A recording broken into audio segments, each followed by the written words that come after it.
Good day, everyone. Today, we will present a comparative analysis of two of the most influential researchers in human development, Jean Piaget and Erik Erikson. But before we start, allow me to introduce myself.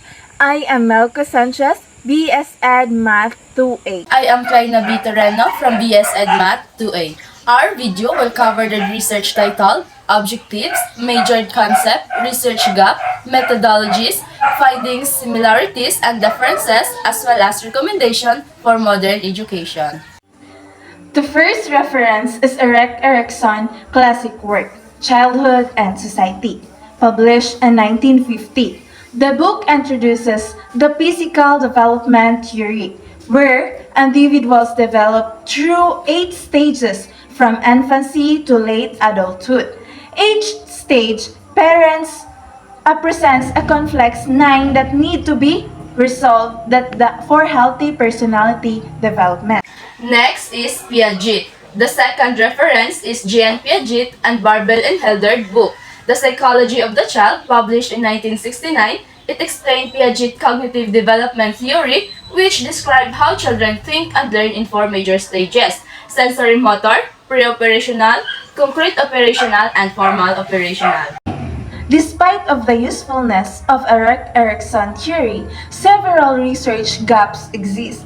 First, his early studies did not consider digital technology, social media, and modern mental health challenges, which greatly influence identity formation today. Second, Erikson treated development as universal, but researchers now emphasize individual differences, such as trauma or family background. Lastly, few lifelong studies follow individuals through all 8 stages of development, making it difficult to validate the full lifespan approach. So this is the research gaps of Erikson.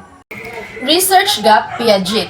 Piaget theory has also limitations. Modern studies show that some children can perform logical tasks earlier than Piaget suggested. His theory underestimates the role of culture, language, and social environment, focusing too much on universal stages. Lastly, Piaget's work predates digital learning. Today's children use technology daily, yet research connecting digital tools to cognitive development remains scarce. Objectives of the study. This study aims to compare Piaget's cognitive development theory and Erikson's psychological development theory. So specifically, number 1, to describe Piaget's 4 stages and explain how children build knowledge. Number 2, to explain Erikson's 8 psychological stages and how people resolve developmental crises. Number 3, to analyze how modern factors like technology, social media, and academic pressure after both theories. Number 4, the last, to identify research gaps for future studies. Methodologies. This study used a qualitative review approach. We analyzed book, peer-reviewed journal, and current research discussing both theories. We compared Piaget's cognitive stages with Erikson's psychosocial stages, identified similarities and differences, and examined research gap. Since the focus was theoretical, no experiment or statistical method were used. Findings of Piaget. Piaget theory remains influential in understanding how children think and learn. However, some of the children develop certain cognitive abilities earlier than Piaget predicted. His theory does not fully address cultural diversity, digital learning, or individual variability. So despite these challenges, Piaget's framework continues to guide classroom instruction and curriculum development. Finding Erikson's. For Erikson, his stages still provide a strong model of personality and identity development. But modern issues such as social media pressure, family changes, anxiety, and depression affect how young people resolve psychosocial crises. Research gaps include limited studies on technologies, effect on identity, and the lack of long-term studies following individual through all 8 stages. Piaget and Erikson, they combine findings. This is both Piaget and Erikson emphasize that development occurs in the stages. Piaget focuses on thinking and learning, while Erikson focuses on identity and emotional growth.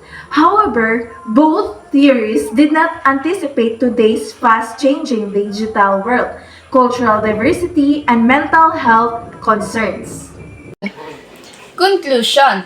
In conclusion, both Erikson and Piaget theories remain foundational in understanding human development. Piaget helped us understand how children learned and develop reasoning, while Erikson explained how individuals grow socially and emotionally throughout life. However, modern technologies, social media exposure, academic stress, and mental health challenges required us to reinterpret and update their theories for today's generations. This comparison reveals that even though Piaget and Erikson developed their theories decades ago, their principles still guide educators, psychologists, and counselors today. However, children now face every different environments, digital learning, online active identity, face pressure and increased mental health issues. So this suggests a need for updated models that integrates traditional theories with modern realities. Recommendation. We recommend that first, educator integrate digital tools thoughtfully while still emphasizing hand-on, meaningful learning experiences.